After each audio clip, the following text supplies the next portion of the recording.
This is how you are actually going to become the productive that girl in 2025.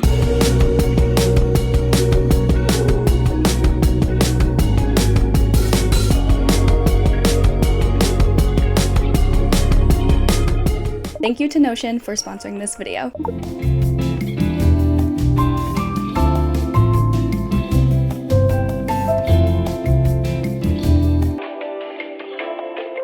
Let me know if this sounds like you. You've been feeling stuck, not being able to make any progress in achieving your goals, or you do have some ideas of your goals, but you're thinking, I have so many goals that I have no idea where to even get started. Most importantly, you're sick of feeling this way, being in that constant state of a rut, and you are looking for some tips and strategies to turn it all around in 2025. If you know me, you know I love to embrace a balanced lifestyle, also wellness and self-care, but also, I'm just a very aesthetic girly, and I love to romanticize my life. So if you maybe think that you would enjoy my content, please subscribe and help me hit my New Year's goal, because we are on a journey of hitting 100K in 2025, and I would love for you to be a part of it. I also do have Instagram and TikTok, so make sure to go follow me on there. Everything will be linked down below. But let's get started, because I want to share the 10 plus tips that helped me tremendously become the productive that girl, and most importantly, helped me exit that lazy girl era that was basically happening to me all of 2024. And my goal in this video is to help you become the most productive self that you can be in 2025. Starting off with the most important tip I have in this video, and that is to establish a routine. And oh my god, please make it catered to you. I could sit here and write a list of everything in my routine that I do from the moment I wake up in the morning to the moment my head hits the pillow. But what works for me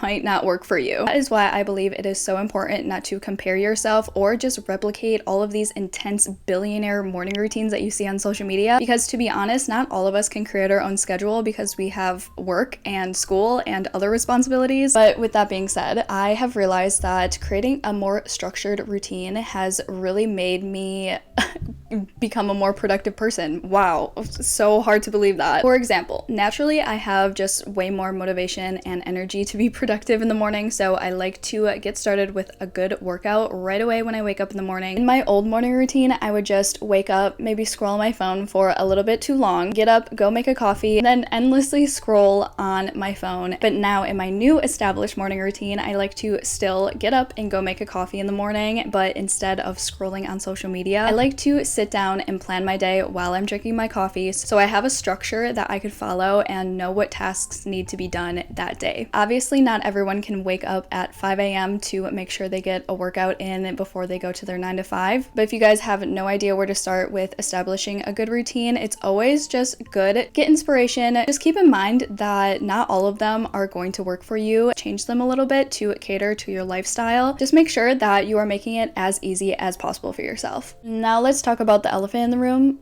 maybe the most obvious productivity killer. And I really thought when I was younger that I would never say this, but it truly is our phones. You know, these are the reason. This is the reason. I want you to go into your settings right now, check your screen time, and I just know that you are going to be shocked by how much time you really spend on social media just scrolling along. You are going to be surprised with how much time you actually spend scrolling endlessly on social media, because I know I was. I am not innocent here, guys. Ask yourself, what other tasks could you have been doing instead of using that hour to scroll on TikTok? Would that help you become closer to becoming your best self that you envision in 2025? And hear me out when I say this. What if you used the 3 hours that you spent scrolling on TikTok and instead spent that time editing your first YouTube video because you really want to start a YouTube channel, maybe studying so you could do really well on a test, or working on a project that you really want to get started? All have 24 hours, and we can use that time positively or we can use it negatively, and exchange that time that you spend scrolling on your phone and use it to do something that's more fulfilling. You could create spaces in your day or time blocks where you specifically are allowed to use your phone. This is why I say the discipline is important and that you really have to put the work in, because you are the one that sets these spaces and times. So just be realistic with yourself. For instance, I have a time block that right away when I wake up in the morning, I do scroll on social media. I literally just cannot stop doing it. It helps me wake up in the morning, so honestly that's why I do it, but I'm not spending an hour scrolling on my phone in bed. I'm giving myself 10 minutes. I'm not saying that you guys have to disconnect entirely. I'm not telling you that you need to delete all your social media apps. I mean,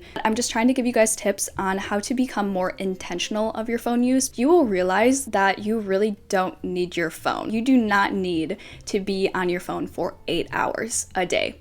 like I was. I'm not gonna talk about it. Okay, moving on. Tip number 3 is key to setting yourself up for being your most productive self successfully in 2025, and that's using Notion. Thank you so much to Notion for sponsoring this video. I use Notion basically as my second brain for all of my resets, whether that's a yearly reset for my personal life or my work life. Essentially everything in general, I love to use Notion to organize. Since I started using Notion, I've just become more productive, but also so much more organized. It's everything that I can have all in one place because it's totally customizable. And something totally brand new that Notion just came out with is a feature called Notion Faces. It's a feature that lets you customize, just like mix and match a ton of hand-drawn designs to create your own custom portrait. It's just giving you another feature to make Notion even more customizable and tailored to you. Honestly, I think the reason why Notion helps me be so productive, it can create it to be like super cute and aesthetic. Obviously, if something is cute and aesthetic and I like it, I'm going to use it more. But this is my little custom portrait. I think it's so cute. I added a little flower to my hair, so I'm going to add this actually to my Notion page. I actually created a goals and vision board on my Notion just for 2025, and I want to show you guys what it looks like. I keep all of my goals in my vision board right in my Notion in this page, and specifically I add my vision board so I'm constantly reminded of what I'm working towards. I made 3 different categories. I have to be, do, and to have goals. My to be goals focuses on like daily tasks that I have, habits that want to help me stay my best self. And then my to be goals focus on like personal growth, who I want to become. And then finally my to have goals focus like my goals, my aspirations, things that I want to achieve by the end of 2025. Something like experiences, like if I want to travel somewhere, a savings goal that I have, how many subscribers I want to have at the end of 2025. But these are some of my goals that I wrote down in my Notion. You guys can pause to read them if you want. I guess the shorter version of this tip is to just use and strategize ways that you can keep easy for yourself to be productive. Completely created and tailored just to you. It makes it so much easier. So I highly recommend Notion if you're looking to keep up on your habits for 2025 to become more productive. So you guys can click the link in my description box to get started with Notion for free and create your custom portrait today. My next tip is more catered towards maybe the people that have big goals to start working out in 2025, prioritizing their physical health, trying to get the motivation because you just keep finding yourself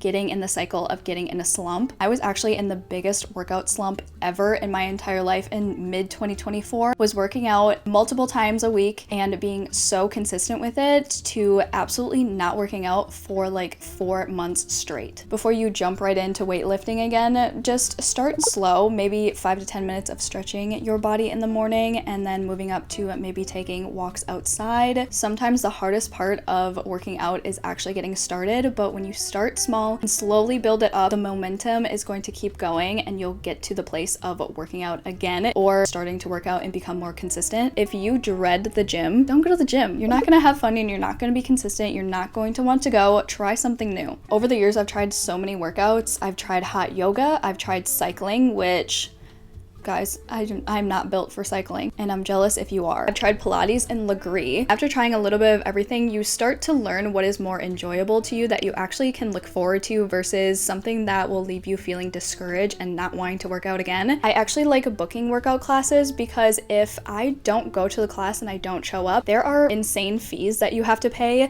that end up being way more expensive than the actual class itself. And it gives me that extra motivation to actually get my butt up in the morning because I don't want to pay it. And facing that obstacle of if I don't go to this, I'm going to be paying an insane fee and I don't want to pay that because obviously I don't want to lose my money. It is proven that the 5 people that you keep in your closest circle have the most influence on you. So it really does make a difference if there is even one negative person in that circle that can really start to hold you back. I believe that positivity is so contagious and also so is negativity. Realistically, you can't always cut people that are negative out of your life. Sometimes it just doesn't work that way. You can minimize the time that you spend with people who are giving you that negative energy. It's so important to prioritize having more positive, like-minded people in your circle. Like if you really like reading, you could join a book club that's in your city. I just find that being around people with the same passions as you usually sparks the motivation and the inspiration to keep working towards the goals or your hobbies. And just like the people that you surround yourself with can affect you, another big one is your environment. Growing up, I lived in a very cluttered space in which I could not control. I definitely can say that it affected my creativity along with my productivity, and I always see the same characteristics with all the people that are organized, and they're typically the most productive. And that's a big reason why I really like to decorate the spaces in my home that just inspire me. Like, I like having my bedroom a certain way, and I like to make my bed a certain way, have my desk decorated a certain way. I put my little sunny angels, I have my crystals, I have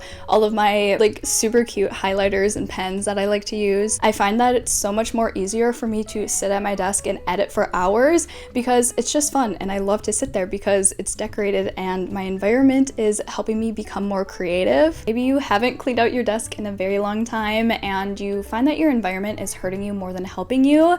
It's time for a declutter. At the beginning of every single season, I really like to do a closet clean out, and afterwards I feel a million times better. I am more inspired to create different outfits of the clothes that I already have and just like find new things to wear. Even though I like to create my space to be an area where I like to be the most productive, sometimes changing your environment can help you aid getting new ideas. Like, instead of working at my house, I really enjoy going to cafes. And if you live in the city, more than likely a million different cafes that you can go to. Maybe try a new one that you haven't tried before. Invite one of your friends to join you because it's always fun to have a friend to work together with. And it just also makes the time that you have to get work done more enjoyable.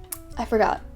Guys, what number are we on? Make self-care and taking breaks a non-negotiable. Let's talk about the importance of scheduling self-care and taking breaks. There's this odd idea that if you're not working hard every single day, just like hustling, you are failing, which is so not true. 100,000,000% that rest is just as important as the work itself. I really like planning things to do with my friends. After a very long week, it's just so rewarding. Most of the time, I really also love doing solo dates, and I don't know why people think that this is weird or embarrassing or sad, but sometimes I enjoy like a good solo date to the coffee shop to get my favorite drink and like read my book. Go to the bookstore and spend hours there without anyone telling me I have to leave. Over time, when I really started to schedule and prioritize them, it made me enter like a phase of myself where I knew that I didn't always have to be in work mode, and instead I'm using this time as a non-negotiable to better myself. Something I really like to do and prioritize is always making sure I go outside each day, whether that's for an hour or for 30 seconds, because guys, it's like literally -degrees outside right now. It's so cold, but I always like to ensure that I get outside to get some fresh air because it is so just